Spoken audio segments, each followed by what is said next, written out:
ever since the New York Jets drafted Quinnen Williams in the first round of this year's draft, there have been rumors that Leonard Williams might be moved, and I definitely thought that there was a big chance that he could be moved at this trade deadline. But the thing I didn't anticipate was the team he was traded to. According to Adam Schefter, the Jets have traded Leonard Williams to the New York Giants, which first off, that's the first time these two teams have traded, the two teams in New York have traded since 1983. So it's been a long time since these two teams have made a deal and have been able to find a deal that works for both teams. Leonard Williams to the New York Giants for a 2020 third-round pick and a 2021 fifth-round pick. Now, that fifth-round pick could become a fourth-rounder if the Giants do decide to extend Leonard Williams' contract. The Jets are paying $4 of the $6 million left on his deal. So when you look at this trade, I think it's fascinating from the Giants' perspective. From the Jets' perspective, it makes a lot of sense. Obviously, the Jets this season, while coming in, they might have thought that they were going to be a team that's contending for a playoff spot. Obviously, that's not going to be happening. The derailment of the mono from Sam Darnold really hurt this team, and I think it kind of derailed the whole football team altogether, and the loss to the Jacksonville Jags kind of solidified that. So when looking at it from a Giants perspective, the Jets are simply getting draft picks to help them out for the future and getting rid of a player that, hey, might still be at a pretty young age, but is at a position that they just spent high capital in the first round on, and they've been looking to get rid of this guy for a little bit of time. There's at least been rumors swirling around. From the Giants' perspective, this is a team that is not going to be contending this season for the playoffs, which is usually what buyers are doing at the trade deadline, is trying to acquire players for a playoff run or trying to push for players that are going to help them to win the Super Bowl or for this season, or at least for the next two seasons. And to me, the fascination with the Giants is that I don't know if the Giants are contenders. They're definitely not contenders this season, but I don't think they're contenders next season either, also considering that the Cowboys and the Eagles reside in this NFC East. Now, the Giants do have an opportunity next year with potentially good free agency, a good draft, to maybe have the opportunity to push some people and prove some people wrong next year, so maybe Leonard Williams will help them do so.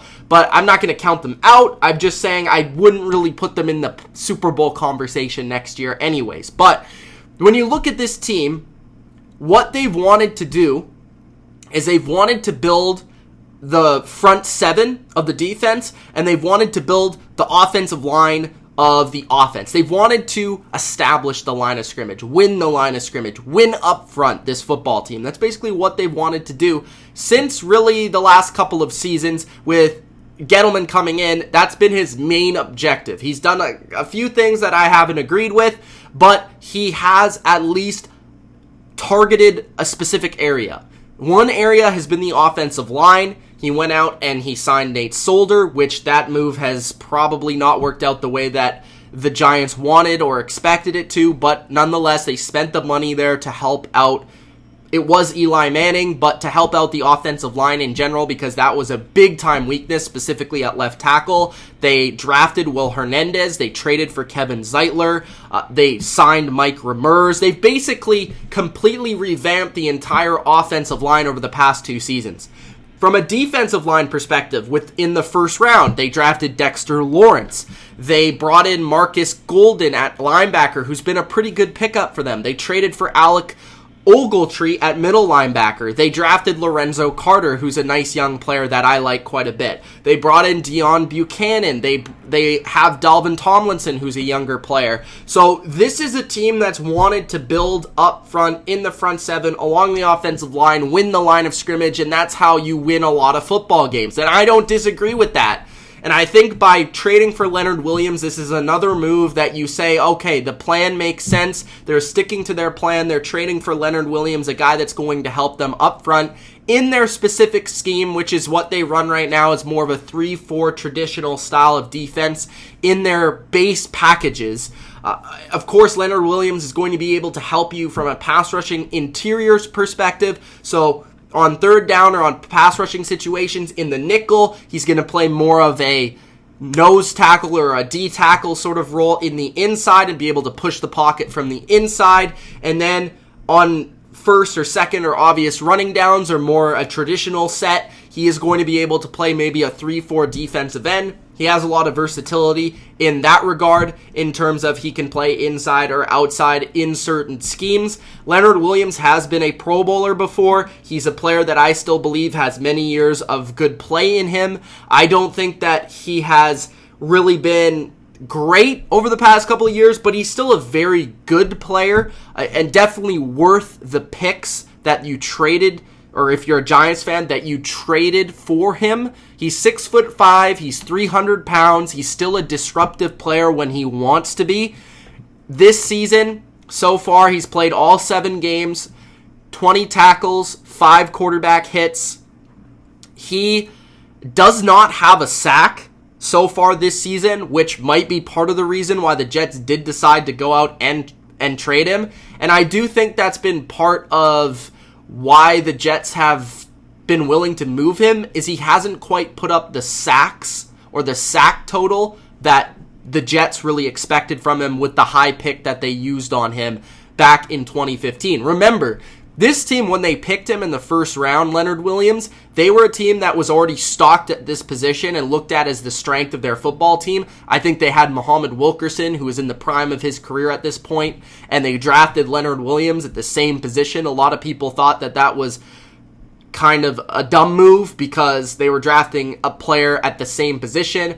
Other GMs and people would look at it as increasing your strength on your football team. And for a period of time there, around the 2015 to 2016 range, that looked like a really good move, strengthening the front of this defense. And that front in those 2 years was really, really good, with Wilkerson playing at the top of his game and Leonard Williams playing at a Pro Bowl level. He's never gone over 7 sacks. That was his peak in 2016. But he has produced at least 20 quarterback hits in basically every season of his career. So he's a disruptive football player. He's a good football player. He's good against the run. Basically every year that he has been with the Jets, they've been good versus the run. The Jets, though, when you look at their roster, I don't think that this is going to completely change, completely mess up their situation in their front, because the Jets have had a lot of depth at this position in the past. They've had a lot of players that I would say have been quality run stuffers, but have not really been quality pass rushers. When you look at it, they've had players like Henry Anderson, Steve McClendon, they have Quinnen Williams. So those 3 are still going to be their starting interior players. So by moving Leonard Williams, he's a good player, but you're not missing a ton in terms of stopping the run. Really what the Jets are looking for is a pass rusher, and Leonard Williams has not been able to give them that. Now the Giants, I think that Leonard Williams will be able to give them something in that regard as a pass rusher, as an interior rusher, more as a push-the-pocket type of guy who can make a play in the backfield, but he is more of the run-stuffing variety than the traditional pass rusher, which I do think that the Giants still lack desperately on this roster, but it is another player in the front, and I think it's actually increasing the strength of what the Giants already do well, which personally is in the interior. When I watch them, the interior of their defense is the strength of their defense. In some games this year, that has kept them in games. That has been the strength of their defense, is the ability to stop the run up the middle, is the ability to push the pocket up the middle, and just big people in general. Dalvin Tomlinson has been a bright spot. Dexter Lawrence has been pretty good as a rookie. And adding Leonard Williams to that mix is another big person in the middle of the defense. The Giants are certainly not a team that's going to be pushed around going forward this season, next season, or anytime in the future, because they have big people and they are not going to surrender many rushing yards. And that's a big thing when you play in a division versus Ezekiel Elliott. And I'm sure that the Giants looked at that and said, we're going to have to deal with this Cowboys offensive line for many years to come, and we're going to have to stop the run for many years to come. So we might as well bring in a guy like Leonard Williams who's going to help us do that. And we saw this with Gettleman in the past. He did the exact same thing in Carolina. Drafting Star Lotulelei, drafting Quan Short, drafting Luke Kuechly, having Thomas Davis, just a really strong front seven. He's really been a big proponent of building the defensive line, specifically the interior, the D tackles, the big boys, and I think that's what he's doing here again in New York with the Giants. Again, for the Jets, I don't think this completely wrecks their defensive line or takes anything away from it, but I do think that they do lose a good player, but they get some draft picks back to hopefully, which Adam Gase has been looking for, to put his stamp on this roster. Because, as we know, Adam Gase is in charge of these activities right now. And Adam Gase is wanting to build the roster that will be the product that he wants on the football field. And whether he's right or wrong, that's the direction he's going to go. He's an offensive guy. He wants to support Sam Darnold, a guy that he believes in.